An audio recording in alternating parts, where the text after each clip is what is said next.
فلا أقسم بما تبصرون وما لا تبصرون إنه لقول رسول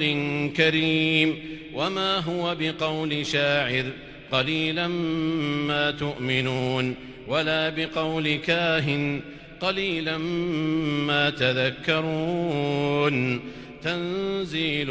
من رب العالمين ولو تقول علينا بعض الأقاويل لأخذنا منه باليمين ثم لقطعنا منه الوتين فما منكم